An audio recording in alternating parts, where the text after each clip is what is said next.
नमस्कार दोस्तों। सिलेक्शन दिलाने वाले पर्सन और किसके लिए देख रहे हैं?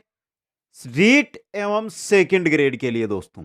रीट ग्रेड सेकंड शिक्षक भर्ती जो होनी है उसके लिए साइकोलॉजी के टॉप एमसीक्यूज रहेंगे ये हमारे, जिनकी संख्या रहेगी 100 दोस्तों। इससे पहले हमने एक क्लास देखी थी जिसमें 111 क्वेश्चन हमने देख लिए हैं। उसकी लिंक मैं डिस्क्रिप्शन में डाल रहा हूं दोस्तों। तो वीडियो ये क्लास है जो खत्म होती है उसके बाद आप डिस्क्रिप्शन में जाकर वो क्लास भी अटेंड कर सकते हैं दोस्तों। ऐसे पर्सन है शिक्षा मनोविज्ञान के मित्रों, जो रीट हो या सेकंड ग्रेड हो या जो शिक्षक भर्तियां होती है उनमें सबसे ज्यादा रिपीट होते हैं दोस्तों ये पर्सन। इसलिए सभी साथी अंत तक जरूर बने रहें।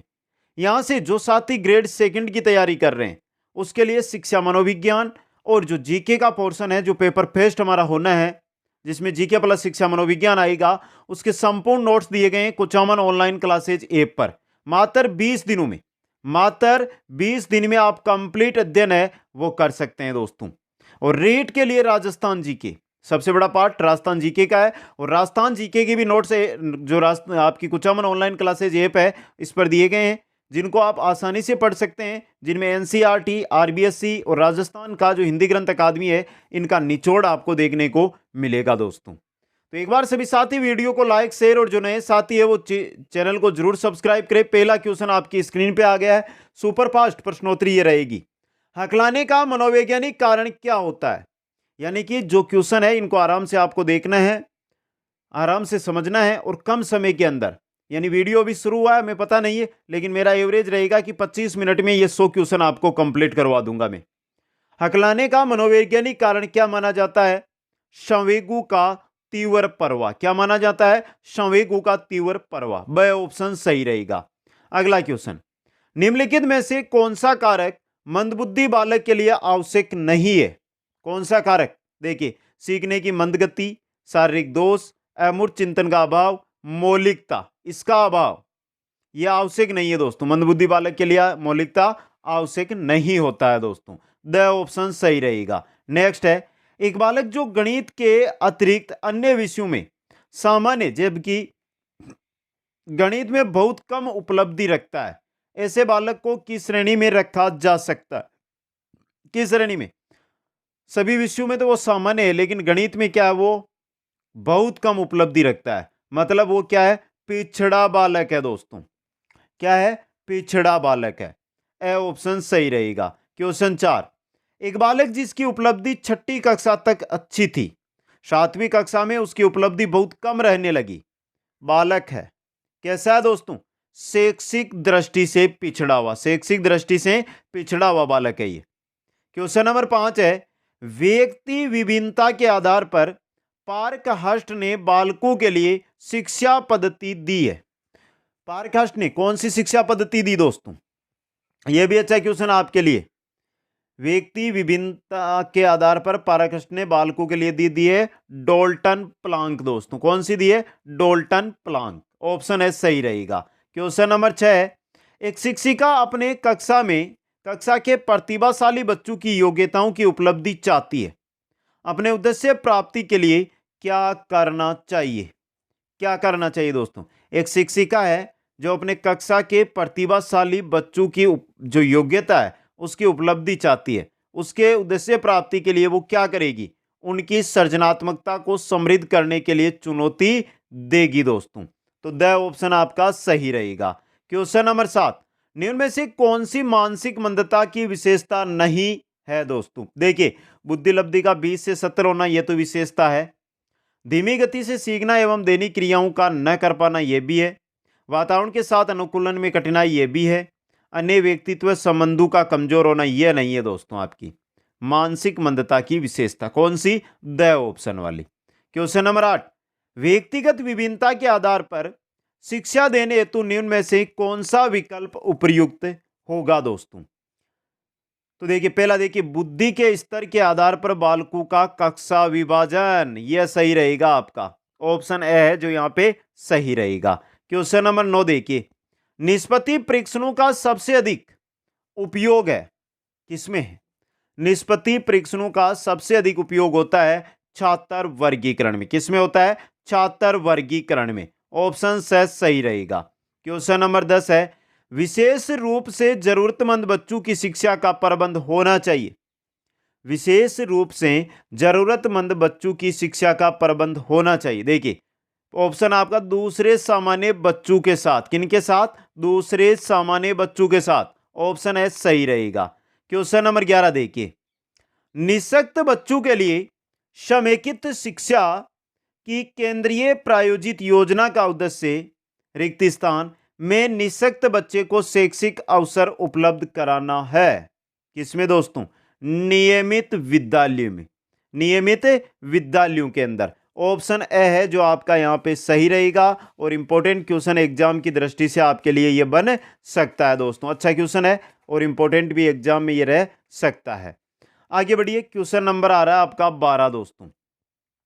कौन सी अवस्था में बालक सूचनाओं को संगठित करने, वैज्ञानिक तर्क देने तथा परिकल्पनाओं का निर्माण करने की योग्यता रखता है? कौन सी अवस्था में दोस्तों? बहुत अच्छा क्वेश्चन आया है। 4 ऑप्शन आपके सामने और सही रहेगा प्राक संक्रियात्मक अवस्था के अंदर। वह ऑप्शन सही रहेगा। क्वेश्चन नंबर 13, विस्मरण के प्रयोग किसने स्वयं पर किए? विस्मरण के प्रयोग किसने स्वयं पर किए थे? एबिंगास ने। यहां पे एबिंगास लिखा हुआ जबकि एबिंगास सही है इनका नाम, एबिंगास। ये रहा आपका ऑप्शन बी यहां पे। क्वेश्चन नंबर 14 देखिए, टंकण कार्यक्रम, टंकण कार्य या कंप्यूटर पर यदि निरंतर अभ्यास नहीं करते हैं तो भूल जाते हैं, ये किस सिद्धांत के अनुसार है दोस्तों? किसके? सीखना भूलना, भूले हो तो भूल दिया थॉर्नडाइक ने, थॉर्नडाइक के सिद्धांत के अनुसार दोस्तों। क्वेश्चन नंबर 15, क्लासिकी अनुबंधन में भोजन के प्रति लार की अनुक्रिया है। क्लासिकी अनुबंधन में भोजन के प्रति जो लार आती है वो होती है यूसीआर। कौन से ऑप्शन में? यूसीआर। ये रहा यूसीआर दोस्तों। द ऑप्शन सही रहेगा। नेक्स्ट क्वेश्चन, विद्यालय अधिगम में अभिप्रेरणा के अंतर्गत वांछित व्यवहार उत्पन्न करना, उन्हें बनाए रखना और उन्हें दिशा देना सम्मिलित होता है। यह परिभाषा किसकी है? गिलफोर्ड, मैगाउच, मैकडूगल या स्किनर? विद्यालय अधिगम में अभिप्रेरणा के अंतर्गत वांछित व्यवहार उत्पन्न करना, उन्हें बनाए रखना और उन्हें दिशा देना, ये सम्मिलित होगा, ये देना सम्मिलित होता है। तो ये परिभाषा दी थी स्किनर ने दोस्तों। किसने दी थी? स्किनर ने। द ऑप्शन सही रहेगा। क्वेश्चन नंबर 17, रिक्त स्थान एक प्रक्रिया है जिसमें बालक संस्कृति के तौर तरीके सीखता है। क्या प्रक्रिया है? अधिगम। अधिगम एक प्रक्रिया है जिसमें बालक संस्कृति के तौर तरीके सीखता है दोस्तों। क्वेश्चन नंबर 18 में चलिए, सूझ के सिद्धांत का प्रतिपादन करने वाले मनोवैज्ञानिक थे। सूझ का सिद्धांत किसने दिया? गेस्टाल्टवादियों ने। तो गेस्टाल्टवादी स ऑप्शन सही रहेगा। क्वेश्चन नंबर 19, करके सीखना का विचार दिया। करके सीखना का विचार मेस्लो ने, स्किनर ने, जॉन डीवी ने दोस्तों। किसने दिया था? जॉन डीवी ने दिया था ये। अच्छा क्वेश्चन है आपके लिए, ऑप्शन सही रहेगा। क्वेश्चन नंबर 20, थॉर्नडाइक का तैयारी का नियम सीखने वाले को, थॉर्नडाइक का तैयारी का नियम सीखने वाले को क्या करता है? ऑप्शन देखिए, अधिगम और क्रिया के प्रति आह्वान्वित करता है। तो सही ऑप्शन ए रहेगा यहां पे। थॉर्नडाइक के तैयारी का नियम है वो सीखने वाले की अधिगम और क्रिया के प्रति आह्वान्वित करता है। क्वेश्चन नंबर 21, गेस्टाल्टवाद के अनुसार क्या सबसे ज्यादा जरूरी है? संवेदना, व्यक्तित्व, संपर्क, सूझ दोस्तों। क्या जरूरी है? सूझ जरूरी है। द ऑप्शन सही रहेगा। क्वेश्चन नंबर 22, अधिगम अंतरण के लिए अध्यापक को करना चाहिए। अधिगम अंतरण के लिए अधिगम का मूल्यांकन, अधिगम की पुनरावृत्ति, अधिगम का उपयोग नई समस्या के समाधान के लिए करवाना। अधिगम अंतरण के लिए अध्यापक को जो अधिगम है उसका उपयोग नई समस्या के समाधान के लिए करवाना चाहिए। सही ऑप्शन। क्वेश्चन नंबर 23, निम्नलिखित में से किसने ऐच्छिक व्यवहार उसके परिणामों या पूर्विकता से शक्तिशाली या कमजोर होता है दोस्तों? क्या? क्रिया प्रसूत अनुबंधन दोस्तों। ऑप्शन है सही रहेगा। क्वेश्चन नंबर 24 है, अधिगम के किस कारक को अध्यापक विकसित नहीं कर सकता? परिपक्वता को। परिपक्वता को अध्यापक विकसित नहीं करता है दोस्तों, प्रकृति करती है। क्वेश्चन नंबर 25 है, अध्यापन का अधिगम से क्या संबंध है? अध्यापन का अधिगम से संबंध क्या है दोस्तों? अध्यापन और अधिगम एक दूसरे के सहायक है, यानी दोनों एक दूसरे के क्या है? सहायक है दोस्तों। क्वेश्चन नंबर 26 है, निम्नलिखित में से कौन सा कारक अधिगम में बाधक होता है? अधिगम में बाधक अभिप्रेरणा नहीं, रुचि नहीं, अधिगमित निस्सहायता, यह होता है बाधक दोस्तों अधिगम के अंदर। स ऑप्शन सही रहेगा। क्वेश्चन नंबर 27 है, मैडम मॉन्टेसरी ने अधिगम परिवेश में सर्वाधिक बल किस पर दिया? मैडम मॉन्टेसरी ने अधिगम परिवेश में सर्वाधिक बल दिया था संवेगों के संशोधन पर नहीं, ज्ञानेंद्रियों के उपयोग पर। किस पर दिया था? ज्ञानेंद्रियों के उपयोग पर दोस्तों। वह ऑप्शन सही रहेगा। क्वेश्चन नंबर 28, निष्पादन में परिवर्तन अभ्यास का फलन होता है। निष्पादन में परिवर्तन अभ्यास का फलन होता है, कहा जाता है अभिप्रेरणा नहीं, अधिगम कहा जाता है। क्या कहा जाता है? अधिगम दोस्तों। क्वेश्चन नंबर 29, सीखने वाले के समक्ष विषय वस्तु उसी समय प्रस्तुत की जाए जब वह है, यहां पे देखिए, यहां पे जब वह है मनोवैज्ञानिक रूप से उसके स्वीकार करने हेतु तैयार है। यह सोच क्या कहलाती है? क्या कहलाती है दोस्तों? सहजानुभूति बोध अवधारणा। क्या कहलाती है? सहजानुभूति बोध अवधारणा। ऑप्शन है सही रहेगा। क्वेश्चन नंबर 30, अधिगम और प्रशिक्षण का स्थानांतरण उस सीमा तक संभव है जहां तक नवीन व पुराने विषयों में समानता पाई जाती है। उपरोक्त विचार का मुख्य समर्थक कौन है दोस्तों? कौन है दोस्तों? थोरनडाइक। ऑप्शन है सही रहेगा। क्वेश्चन नंबर 31 देखिए, अधिगम के स्थानांतरण हेतु सर्वाधिक उपयुक्त परिस्थिति आवश्यक है। कौन सी? प्रभावी विकल्प नहीं, समान घटक आवश्यक है दोस्तों। वह ऑप्शन सही रहेगा। क्वेश्चन नंबर 32 है, स्नेह प्राप्त करने की इच्छा अभिप्रेरणा के संदर्भ में क्या है?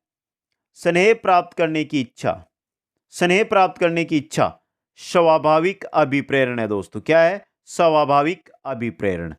क्वेश्चन नंबर 33 है, कौन सा प्राथमिक अभिप्रेरक है? प्यास, भूख, काम, तीनों है ये तो, यानी उपयुक्त सभी। द ऑप्शन सही रहेगा, प्राथमिक अभिप्रेरक है ये। क्वेश्चन नंबर 34 है, निम्न में से कौन सी जन्मजात या आंतरिक अभिप्रेरणा नहीं है? भूख, प्यास, उपलब्धि की आवश्यकता, यौन या काम। उपलब्धि की आवश्यकता, यह आपकी आंतरिक अभिप्रेरणा या जन्मजात अभिप्रेरणा नहीं है दोस्तों। क्वेश्चन नंबर 35, एक अध्यापक को निम्न में से किस कथन से सहमत होना चाहिए? देखिए, आंतरिक अभिप्रेरणा तब तक होती है जब अधिगमकर्ता बाह्य संतोषजनक परिणाम का अनुभव करने के लिए कार्य करता है। बाह्य अभिप्रेरणा तब होती है जब अधिगमकर्ता बाह्य पुरस्कार प्राप्त करने के लिए कार्य करता है। यह आपका सहमत है यहां से। एक अध्यापक किस कथन से? ब वाले से। ऑप्शन ब आपका सही रहेगा। अगला क्वेश्चन, आंतरिक अभिप्रेरण का उदाहरण। कार्य में रुचि, दंड, पदोन्नति, वेतन। आंतरिक कार्य में रुचि दोस्तों, आंतरिक अभिप्रेरण का उदाहरण। क्वेश्चन नंबर 37 है, अभिप्रेरणा का मान सिद्धांत किसने प्रस्तुत किया? अभिप्रेरणा का मान सिद्धांत दिया था मान यानी मास्लो ने। किसने दिया था? मास्लो ने दोस्तों। क्वेश्चन नंबर 38 है, अभिप्रेरणा की व्याख्या जन्मजात मूल प्रवृत्तियों के आधार पर की जा सकती है। अभिप्रेरणा की व्याख्या जन्मजात मूल प्रवृत्तियों के आधार पर की जा सकती है, ऐसा किसने कहा? ऐसा कहा था मैकड्यूगल ने। किसने कहा था दोस्तों? मैकड्यूगल ने कहा था। ऑप्शन है सही रहेगा। क्वेश्चन नंबर 39 है, अधिगम तक पहुंचने के राजमार्ग को कहते हैं। अधिगम तक पहुंचने के राजमार्ग को क्या कहा जाता है? अभिप्रेरणा कहा जाता है। अधिगम तक पहुंचने के राजमार्ग अभिप्रेरणा है दोस्तों। क्वेश्चन नंबर 40 देखिए, निम्नलिखित में से कौन सा आंतरिक अभिप्रेरण का उदाहरण है? कमेंट करके बताइए दोस्तों एक बार सभी साथी।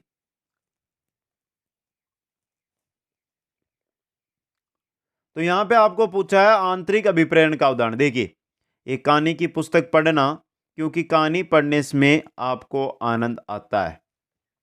पहला यांत्रिक अभिप्रेरण का क्या है यहाँ पे, ऑप्शन ए वाला उदाहरण है दोस्तों। क्वेश्चन नंबर 41, मूल प्रवृत्तियां कैसी होती है, जन्मजात, अर्जित, जन्मजात व अर्जित या उपरोक्त सभी। मूल प्रवृत्तियां जन्मजात होती है दोस्तों। क्वेश्चन नंबर 42 है, बाह्य अभिप्रेरणा में समावेशित किया जाता है प्रशंसा है, दोषारोपण है, प्रतिद्वंदिता है, परिणाम ज्ञान है, पुरस्कार है, दंड है। ये सभी बाह्य अभिप्रेरणा है, तो उपरोक्त सभी, द ऑप्शन सही रहेगा। क्वेश्चन नंबर 43, अभिप्रेरणा के संदर्भ में प्यास है, अभिप्रेरणा के संदर्भ में प्यास क्या है दोस्तों, अंतर्नोद है। यह इंपॉर्टेंट क्वेश्चन बन सकता है एग्जाम के अंदर, स ऑप्शन आपका सही रहेगा।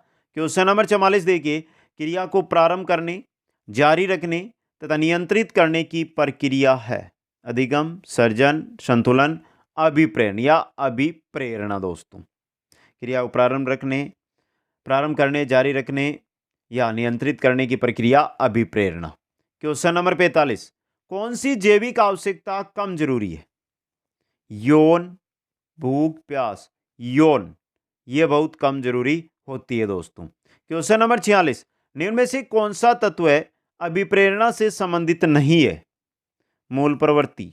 ये मूल प्रवृत्ति अभिप्रेरणा से संबंधित नहीं होती है, बाकी प्रेरण, अंतर्नोद और आवश्यकता ये अभिप्रेरणा से संबंधित है दोस्तों, तो ए ऑप्शन सही रहेगा।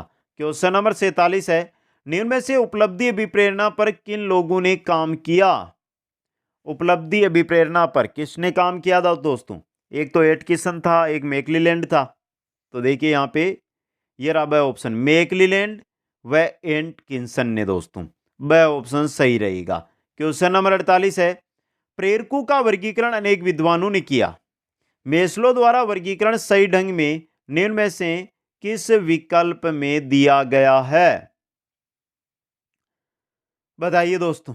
प्रेरकों का वर्गीकरण अनेक विद्वानों ने किया, मेस्लो के द्वारा जो वर्गीकरण किया गया वो दिया गया, मेस्लो ने बताई थी अभिप्रेरणा जन्मजात और अर्जित, तो ये रही आपकी जन्मजात और अर्जित, ब ऑप्शन में।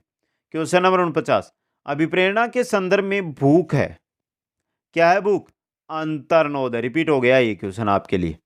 क्वेश्चन नंबर 50 देखिए, अधिगम सर्वोत्तम होगा जब, अधिगम सर्वोत्तम होगा जब अभिप्रेरणा होगी, जब अभिप्रेरणा होगी दोस्तों।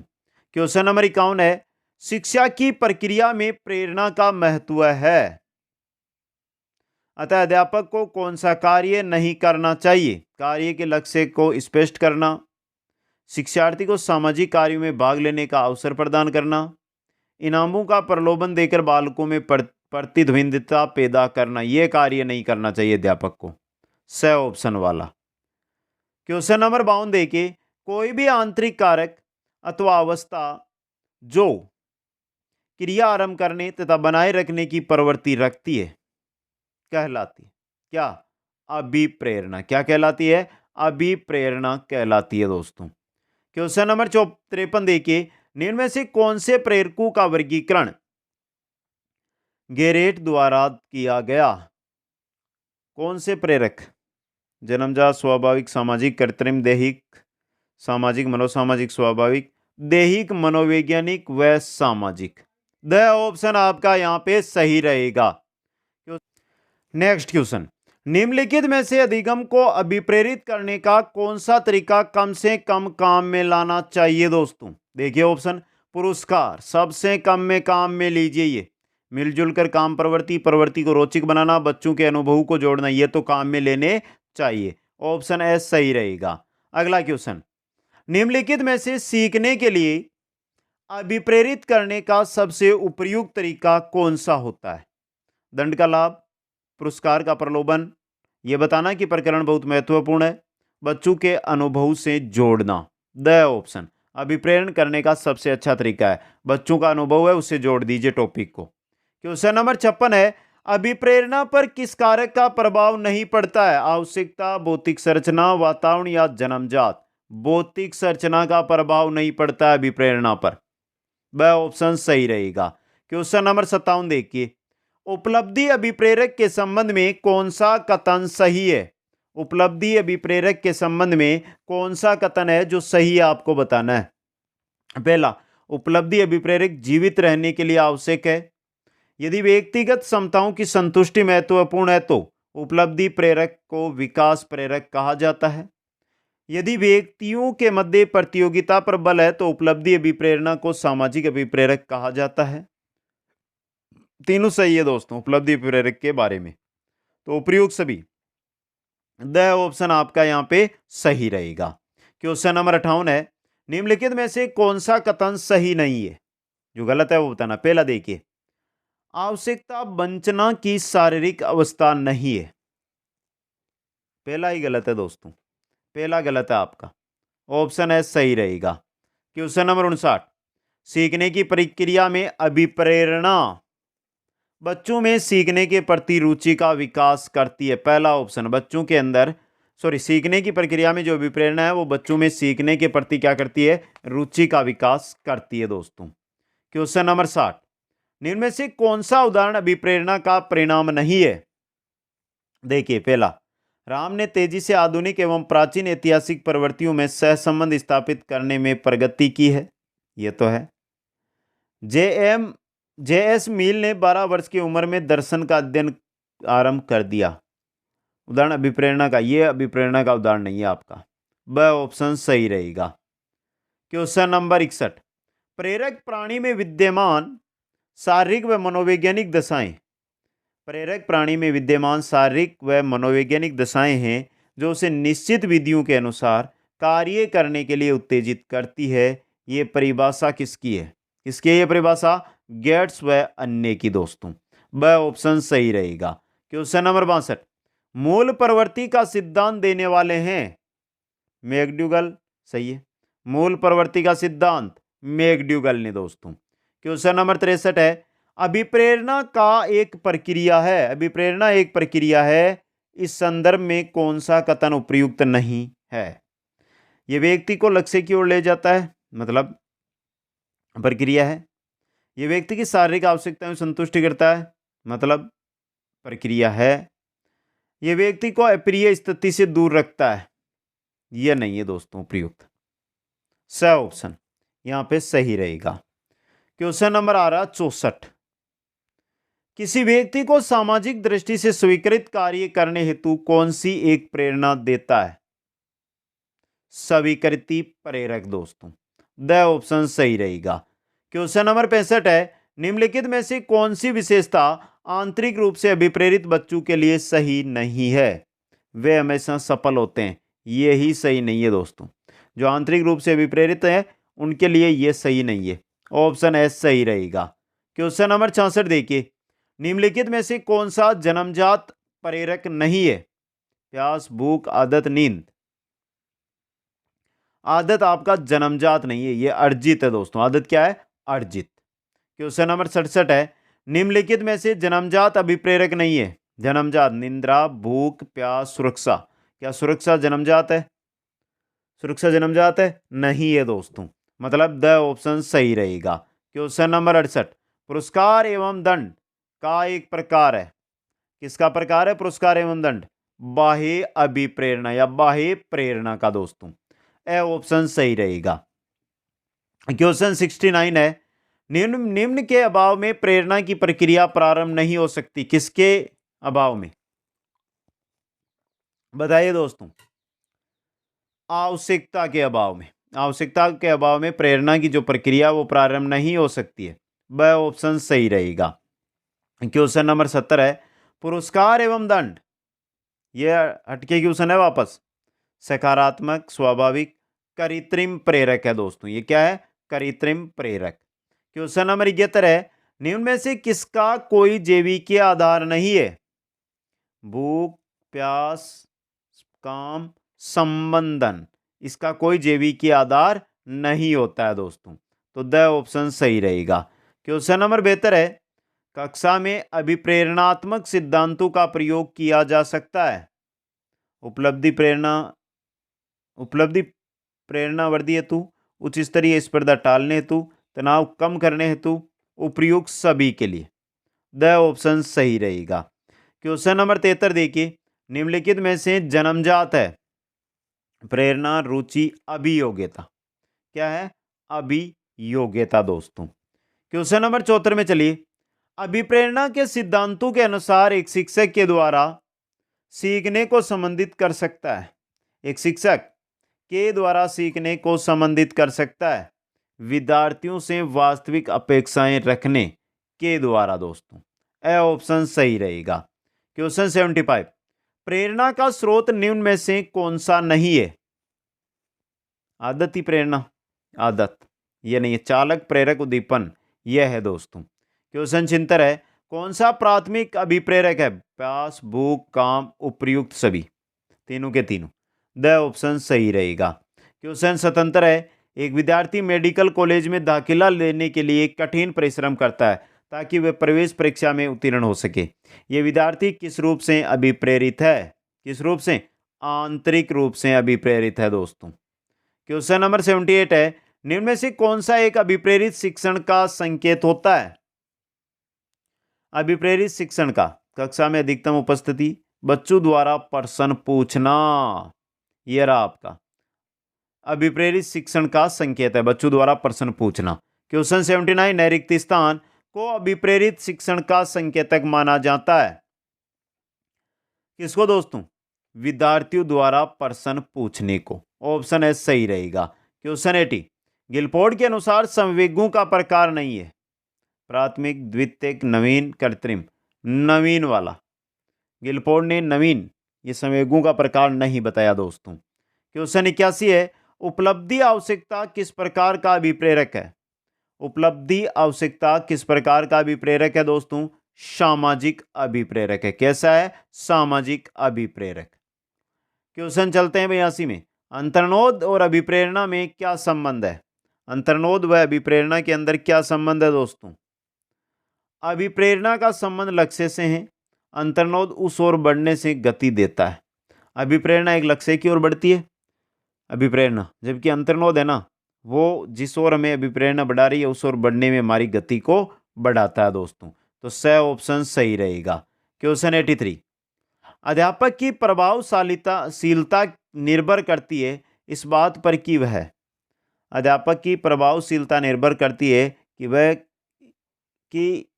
इस बात पर कि वह छात्रों को कितना संतोष देता है, छात्रों को कितना मनोरंजन करता है, छात्रों को कितना अनुशासित रखता है, छात्रों को मानसिक रूप से कितना सक्रिय करता है। ये रहा, द ऑप्शन सही रहेगा।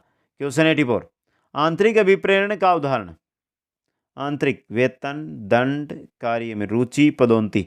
रुचि, यह आंतरिक अभिप्रेरणा का उदाहरण है, कार्य में रुचि दोस्तों। क्वेश्चन 85, अभिप्रेरणा से तात्पर्य छात्र की आंतरिक शक्ति को जागृत करना है।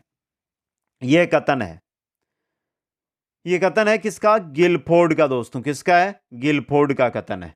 क्वेश्चन 86 है, निम्न में से कौन सा कृत्य बाल अपराध नहीं है? निम्न में से कौन सा कृत्य बाल अपराध नहीं है? नशा करना, कक्षा में नींद निकालना, यह बाल अपराध में नहीं आएगा अगर आप कक्षा में नींद ले रहे हैं दोस्तों। क्वेश्चन 87 है, प्रतिभाशाली गुण अर्जित करते हैं। प्रतिभाशाली गुण बाल्यावस्था में, किशोरावस्था में, शैशवावस्था में या जन्मजात से? प्रतिभाशाली गुण जन्मजात से होते हैं दोस्तों। द ऑप्शन सही रहेगा। क्वेश्चन 88, निम्न में से कौन सा कृत्य औपचारिक कृत्य के अंतर्गत आता है? जुआ खेलना, दिवास्वप्न, कक्षा में नींद, गृह कार्य नहीं करना। जुआ खेलने वाला औपचारिक कृत्य है दोस्तों ये। ऑप्शन सही रहेगा। क्वेश्चन 89, व्यक्तिगत विभिन्नताओं से संबंधित कौन सा कथन सही है? देखिए पहला, यदि विद्यार्थियों का बुद्धि स्तर समान है तब ही उपलब्धि में विभिन्नता हो सकती है। यह रहा आपका व्यक्तिगत विभिन्नताओं से संबंधित गलत कथन। ऑप्शन है सही रहेगा, तब ही उपलब्धि में विभिन्नता नहीं हो सकती आएगा यहाँ पे। क्वेश्चन नंबर 90 है, मानसिक रूप से पिछड़े बालकों के लिए निम्न में से कौन सी व्यूहरचना कार्य करेगी? कौन सी? कार्यों को मूर्त रूप में समझना, यह मनोरचना है या व्यूहरचना है, वो क्या करेगी? कार्य करेगी।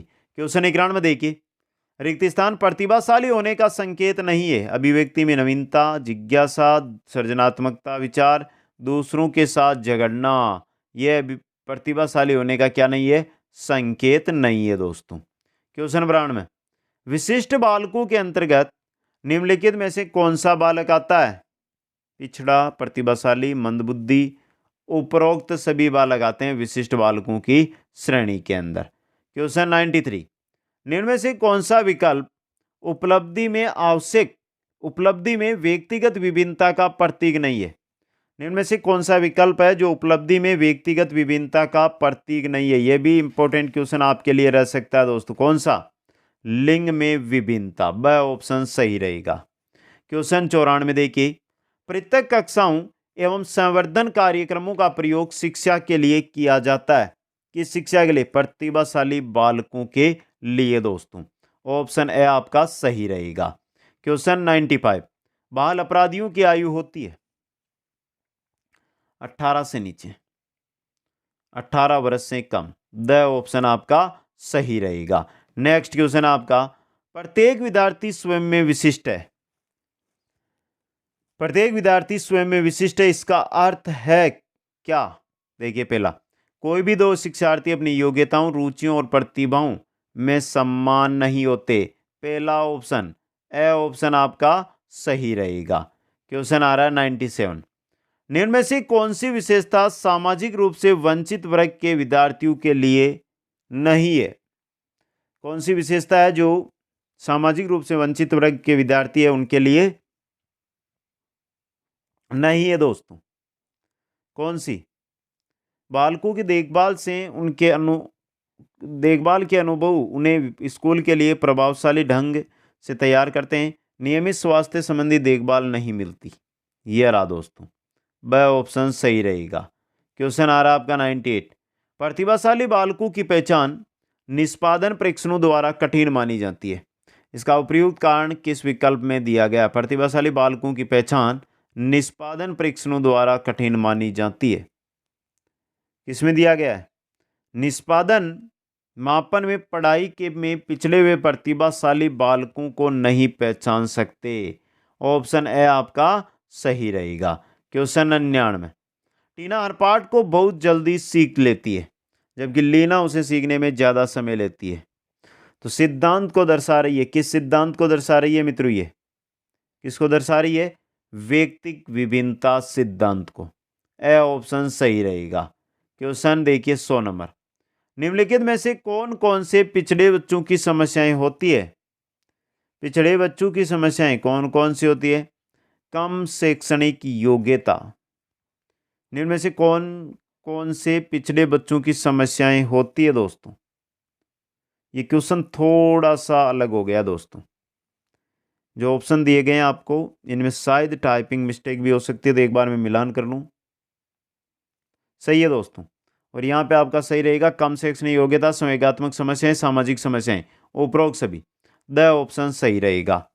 तो ये 100 क्वेश्चन थे शिक्षा मनोविज्ञान के, और इसी प्रकार 1000 क्वेश्चन जब तक होते हैं। 111 के क्वेश्चन का वीडियो मैंने पहले डाल दिया, आज 100 का क्वेश्चन का और डाल दिया, मतलब 211 क्वेश्चन आपके सामने आ गए हैं। इन क्लासों को 2-2 बार सभी साथी जरूर देख लेना। अभी तक जिन साथियों ने लाइक नहीं किया, लाइक कर दें, अपने उन सभी मित्रों तक पहुंचा दें जो शिक्षा मनोविज्ञान क्वेश्चनों का वेट कर रहे हैं, और जो नए साथी हैं वो चैनल को जरूर सब्सक्राइब करें। आप सभी को बहुत बहुत धन्यवाद। जय हिंद, जय भारत।